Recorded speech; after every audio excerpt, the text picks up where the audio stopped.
Hi friends, ఎలా ఉన్నారంతా? బాగున్నారనుకుంటున్నాను.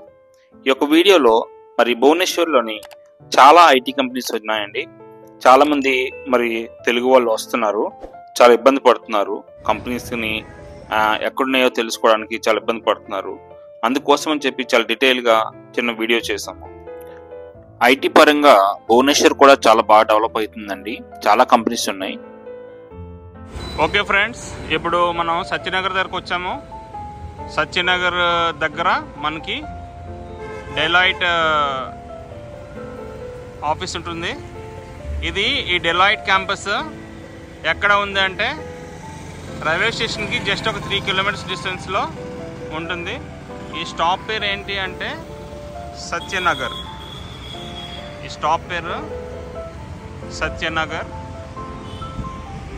ఈ Satyanagar stop దగ్గరకు వస్తే మనకి డెలాయిట్ క్యాంపస్ కనిపిస్తుంది. ఇది మెయిన్ రోడ్ మీదే ఉంటుంది. క్యాంపస్ కూడా బాగుంది. ఈ బస్ నెంబర్స్ అన్నీ కూడా వస్తాయన్నమాట. సో ఇది కూడా డెలాయిట్ క్యాంపస్ పక్కనే ఇంకో వేరే బిల్డింగ్ అనమాట. ఇన్ఫోసిటీకి వెళ్ళడానికి మెయిన్ ల్యాండ్ మార్క్ పటియా అండి. ఇది పటియా స్క్వేర్ అంటారు ఇంగ్లీష్లో, కానీ వీళ్ళకి జనరల్గా పటియా చక్కు అని అంటే వాళ్ళకి అర్థమవుతుంది బస్ వాళ్ళకి, లేకపోతే వాళ్ళకి అర్థం కాదు. సో పటియా చక్కు అని చెప్పాలి. సో అక్కడికి వచ్చి ఇప్పుడు మీరు వీడియోలో చూస్తున్న రోడ్ సైడ్ మీరు స్ట్రైట్గా వెళ్ళిపోతే ఇన్ఫోసిటీకి చేరుకుంటారు. ఆ ఇన్ఫోసిటీ దగ్గరే చాలా కంపెనీస్ అన్నీ ఉన్నాయి. ఇన్ఫోసిటీకి వెళ్ళడానికి పటియా నుంచి కాకుండా డైరెక్ట్గా ఇన్ఫోసిటీ స్క్వేర్కి కూడా బస్సెస్ ఉంటాయండి. మరి ఇన్ఫోసిటీ దగ్గరే చాలా కంపెనీస్ ఉంటాయి. Like DLF, TCS, Infosys, Capgemini, ఇవన్నీ కూడా ఈ ఇన్ఫోసిటీ స్క్వేర్ దగ్గరే ఉంటాయన్నమాట. ఇప్పుడు ఈ వీడియోలో కనిపిస్తున్న బిల్డింగ్ డిఎల్ఎఫ్ అండి. ఇది డిఎల్ఎఫ్ కూడా ఇన్ఫోసిటీ దగ్గర ఉంటుందని చెప్పుకున్నాం కదా. దీని పక్కనే మళ్ళీ టీసీఎస్ క్యాంపస్, మైంట్రీ కూడా ఇక్కడే ఉంటుంది. ఇన్ఫోసిటీ దగ్గర ఉన్న స్పెషల్ ఎకనామిక్ జోన్లో ఈ టీసీఎస్, మైంట్రీ ఉన్నాయండి. ఇదంతా కూడా టీసీఎస్ క్యాంపస్. లోపలంతా చెట్లు ఉంటాయి ఫుల్గా. కానీ భువనేశ్వర్లో కామన్గా చెట్లు ఎక్కువ కనిపిస్తాయి మనకి. నాకు చాలా నచ్చింది ఏంటంటే భువనేశ్వర్లో ఎక్కువ చెట్లు ఉంటాయి. రోడ్ల పైన ఎక్కడ పడితే అక్కడ చెట్లు ఉంటాయి. చాలా గ్రీనరీ ఉంటుంది. మరి దానివల్ల ఏమో ప్రతిరోజు వర్షాలు పడుతుంటాయి ఆల్మోస్ట్ వర్షాకాలంలో సాయంత్రం వచ్చేటికి. ఇక్కడ ఎవరో లోపలికి వచ్చి యోగా చేసుకుంటున్నారు.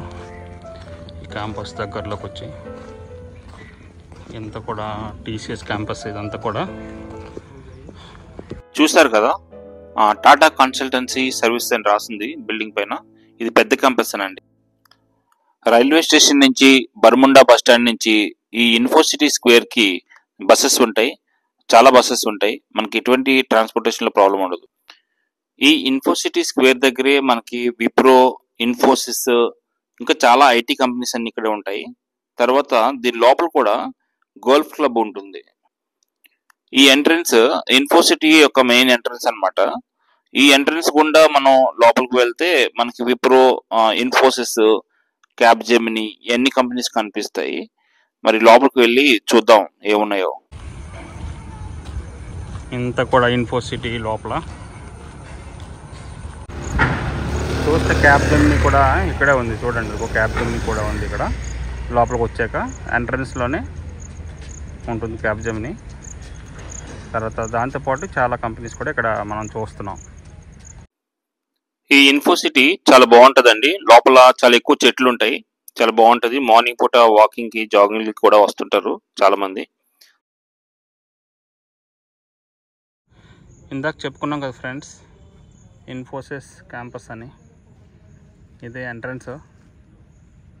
ఇదంతా కూడా ఇన్ఫోసిస్ క్యాంపస్ తాలూకా. ఇది గేట్ 1, ఇన్ఫోసిస్ క్యాంపస్ గేట్ 1. బాగుంటుంది క్యాంపస్. చాలామంది చెప్తున్నారు క్యాంపస్ బాగుంటుందని. ఇన్ఫోసిస్ క్యాంపస్కి ఆపోజిట్గానే విప్రో కూడా ఉంటుంది. సో ఇది విప్రో క్యాంపస్ అనమాట. విప్రో క్యాంపస్ కూడా మరి చూడడానికి అయితే బాగుంది. ఇది కూడా పెద్ద క్యాంపసే. ఇక్కడ ఇదే విప్రో క్యాంపస్. విప్రో క్యాంపస్ కూడా బాగుంది చూడడానికి. చూసారా ఫ్రెండ్స్, ఇదంతా కూడా మొత్తం అన్ని చెట్లు ఇవన్నీ కూడా క్యాంపస్ లోపల ఈ ఇన్ఫోసిటీ లోపల ఈ పార్క్ లోపల ఈ స్పెషల్ ఎకనామిక్ జోన్ లోపల మీరు మొత్తం చూస్తే చెట్లు ఇవన్నీ కూడా ఏదో అడవిలో ఉన్నట్టే ఉంటుంది. మనం ఇలా లోపలికి వస్తే అనుకున్నాం కదా, మొదట్లో చెప్పుకున్నాం కదా గోల్ఫ్ క్లబ్ ఉంటుందని. గోల్ఫ్ క్లబ్ దగ్గరకు వచ్చాము. మీకు తెలుసు కదా మరి, గోల్ఫ్ అంటేనే బాగా డబ్బున్న వాళ్ళు ఆడుకునే గేమ్ ఇది. చిన్న చిన్న వాళ్ళు అయితే ఆడలేరు. మరి చూస్తే ఇంకో ఇదే ఎంట్రన్స్. అది లోపలికైతే మనల్ని అలౌ చేయరు, ఎందుకంటే దీనికి లోపలికి వెళ్ళాలంటే మెంబర్షిప్ ఉండాలి. ఓకే, చాలా డబ్బులు పెడితే కానీ ఇవ్వరు. ఇది చూసారు కదా, ఇదే గోల్ఫ్ క్లబ్. ఇది ఎంట్రన్స్ లోపలికి వెళ్ళడానికి. మరి ఇవన్నీ చూసండి, బాగా డిజైన్ చేశారు. ఇదంతా కూడా గోల్ఫ్ క్లబ్బే. చాలా పెద్దది ఇదంతా చాలా పెద్దది. చాలామంది ఆడుతున్నారు లోపల కొని చూడండి. ఎవడో మోస్తుంటాడు, ఒకడు ఆడుతుంటాడు, ఒకడు వెనకాల అలా దాన్ని మోస్తూనే ఉంటాడు. క్యాంపస్ దగ్గరలో ఈ ఇన్ఫోసిటీ దగ్గరలో చాలా ఉంటాయి ఫుడ్ అవుట్లెట్స్, చిన్న చిన్న హోటల్స్. ఓకే, చాలా ఉంటాయి. ఇవి ఇలా అనమాట. ఇలా చిన్న చిన్న ఫుడ్ అవుట్లెట్స్ ఉంటాయి రోడ్ సైడు. మనకంతా వేడివేడిగా ఫ్రెష్గా దొరుకుతుంది. చీప్ కూడా ఫుడ్ ఇక్కడ, పర్లేదు.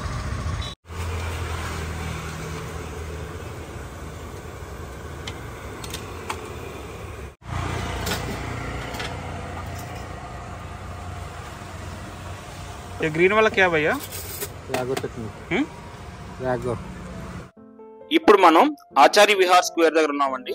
ఈ ఆచార్య విహార్ స్క్వేర్ దగ్గర కాగ్నిజెంట్, యాక్సెంచర్ కంపెనీస్ ఉంటాయి. మరి ఇందాక చెప్పుకున్న ఇన్ఫోసిటీకి వెళ్ళాలంటే ఈ ఆచార్య విహార్ నుంచి ఒక 8 to 10 కిలోమీటర్స్ ట్రావెల్ చేయాలి ఇంకా ముందుకి. జనరల్ గా ఇక్కడ ఆచార్య విహార్ స్క్వేర్ అంటే అర్థం కాదండి అందరికి. ఏం చెప్పాలంటే మనం ఏదైనా సరే స్టాప్ పేరు చెప్పేటప్పుడు ఆచాచి చొక్కో అని చెప్పాలి. ఆచాచి విహార్ చొక్కో అంటే వాళ్ళకి అర్థమవుతుంది ఈజీగా. ఆచాచి విహార్ చొక్కో, ఆచార్య విహార్ స్క్వేర్, ఈ ఆచాచి చొక్కో దగ్గరకు వచ్చే బస్సు నెంబర్లు ఏంటంటే, ఈ బస్సు నెంబర్లు ఆచార్య విహార్ స్క్వేర్కి వెళ్తాయి అన్నమాట. ఓకే, ఆ స్క్వేర్ నుంచి, ఆ చొక్కో నుంచి మన టువర్డ్స్ ఎయిర్పోర్ట్ సెక్రటేరియట్ అసెంబ్లీ వెళ్ళే దారిలో కొద్దిగా ముందుకు నడవాలన్నమాట. సో ఆ దారిలో కొద్దిగా మనం ముందుకు నడిస్తే ఈ ఎయిర్పోర్ట్ సెక్రటేరియట్ అండ్ అసెంబ్లీ వెళ్ళే దారిలో కొద్దిగా ఒక 100 మీటర్స్ ముందుకు నడిస్తే మనకి కాగ్నిజెంట్ కనిపిస్తుంది. మరి చూద్దాం పదండి. మీరు కొద్దిగా పైకి లెఫ్ట్ సైడ్ చూస్తే మీకు కాగ్నిజెంట్ బిల్డింగ్ కనిపిస్తుంది. ఓకే, కొద్దిగా లెఫ్ట్ సైడ్ చూస్తే పైకి మీకు కాగ్నిజెంట్ బిల్డింగ్ కనిపిస్తుంది. ఓకే, ఇదిగోండి యాక్సెంచర్ కాగ్నిజెంట్ ఉన్న బిల్డింగ్ దగ్గరలోకి వచ్చాం మనం. ఆచార్య విహార్ స్క్వేర్ నుంచి అలా ముందుకు నడుచుకుని వచ్చిన తర్వాత మనకి ఈ లెఫ్ట్ సైడ్ లో ఈ బిల్డింగ్స్, కాగ్నిజెంట్, యాక్సెంచర్ ఉన్న బిల్డింగ్స్ కనిపిస్తాయి. అలా కాకుండా ఇంకో కొద్దిగా ముందుకు నడుచుకుని వెళ్తే మనకు ఆనంద్ బజార్ బస్ స్టాప్ వస్తుంది. ఆనంద్ బజార్ బస్ స్టాప్ నుంచి కూడా మనం రావచ్చు ఇక్కడికి. సో ఫ్రెండ్స్, ఇది కాగ్నిజెంట్. మరి దీని పక్కనే మనకి యాక్సెంచర్ కూడా ఉంటుంది. ఇవే ఈ బిల్డింగ్స్. ఈ కాగ్నిజెంట్, యాక్సెంచర్ ఉన్న బిల్డింగ్స్ దగ్గర రావాలంటే ఒకటి ఆచార్య విహార్, దాన్ని ఆచార్య చొక్కో అంటున్నారు కదా, అక్కడి నుంచి కూడా రావచ్చు. ఇంకోటి ఆనంద్ బజార్ నుంచి కూడా రావచ్చు అనమాట. ఆనంద్ బజార్ అయితే చాలా దగ్గర, ఇంకా ఆచార్య విహార్ అయితే కొద్దిగా ఒక 100 మీటర్స్ ఎక్స్ట్రా ఉంటుంది. ఇక్కడతో ఈ వీడియోని ముగిస్తున్నామండి. ఈ వీడియో మరి త్వరగా చేసాము, ఎందుకంటే చాలా మంది ఇబ్బంది పడుతున్నారు, ఎంత కొంత ఇన్ఫర్మేషన్ ఇవ్వాలని చేసాము. మీరు రికమెండ్ చేయండి, ఇంకా ఎటువంటి ఇన్ఫర్మేషన్ కావాలి రికమెండ్ చేస్తే దానికి తగ్గట్టుగా మేము మళ్ళీ కొత్త వీడియోతో వస్తాము. లైక్ చేయండి, షేర్ చేయండి, సబ్స్క్రైబ్ చేయండి. ఇలాగనే సపోర్ట్ చేస్తూ ఉండండి. Thanks for watching.